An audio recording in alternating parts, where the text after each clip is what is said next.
هو فعلا مبرمجين التسعينات دول كانوا ناس عباقرة يعني، ولا احنا اللي الدنيا بقت عندنا اسهل شوية؟ الواقع ان الموضوع طلع ابسط من كده بكتير. تعال احكي لك هو ليه احنا ابتدينا نظن ان فعلا الناس دي كانت عباقرة قوي كده. الدنيا زمان كانت صعبة بجد. في التسعينات الكمبيوتر كان ضعيف، الرامة كان يدوب قليلة جدا، احنا بنتكلم في الكيلو بايت يعني، ولو كنت جامد قوي يبقى الميجا بايت، واي غلطة صغيرة انسى البرنامج. المبرمج ساعتها كان لازم يحسب كل حاجة بالملي، وكان توفير الميموري ده حاجة نمبر 1، وحتة الاوبتمايزيشن بتاع الكود وان الكود يبقى خفيف دي كانت صعبة جدا. يعني مش زي دلوقتي اللي هو يلا فول لوب بسهوله كده، لا الفول لوب دي كانوا مثلا يعملوا ميتنج عشان هنحط فول لوب في برنامج، ده كده كان ضغط على الجهاز هيفرقع. يعني من الاخر مفيش رفاهيه الاستخدام، لان الجهاز لا هيستحمل ولا هيستحملك. النقطه التانيه، دلوقتي انت عندك جوجل، ستاك اوفر فلو، الاي اي، انما زمان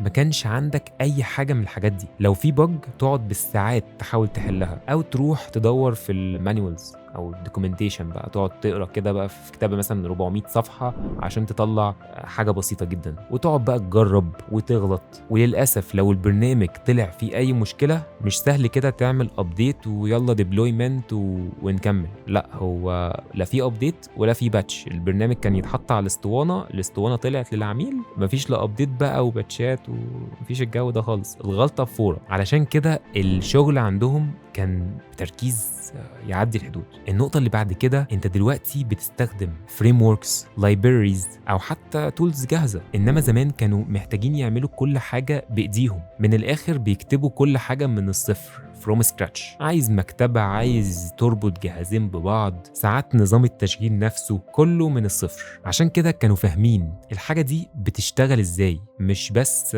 كود وخلاص. زمان البرمجة ما كانتش ترند، البرمجة ما كانتش موضة أو أي حد كده يروح يدخلها. كان اللي بيخش المجال ده يا إما هو حبه فعلا، يا إما هو بيحب الحاجات اللي بيتعلمها في المجال نفسه. وكمان كان وقتهم بيقضوه بشكل مختلف. لما بييجوا يشتغلوا مثلا، انت بتتكلم على مكاتب مقفولة، مكان هادي، تركيز عميق، ابعد عن أي تشتيت. المهم كل النقاط دي تثبت لنا ان مبرمجين التسعينات او بتوع زمان، مثلا اللي عمل لينكس، او المبرمجين اللي هم اللي عملوا الاوبريتنج سيستمز عموما، او عملوا اي حاجات احنا لحد دلوقتي بنستخدمها واحنا منبهرين قد ايه هي قويه وعبقريه، ما كانوش ناس خارقه، ولكن بسبب ان الادوات عندهم كانت قليله، الغلط كان ثمنه غالي جدا، والمشاكل كانت صعب جدا ان يتم حلها كده في وقت قليل جدا. لا، كنا ممكن تقضي شهور عشان تحل مشكله. فالعصر ده علمهم اللي معظم المبرمجين بيفتقدوه دلوقتي، انك تفهم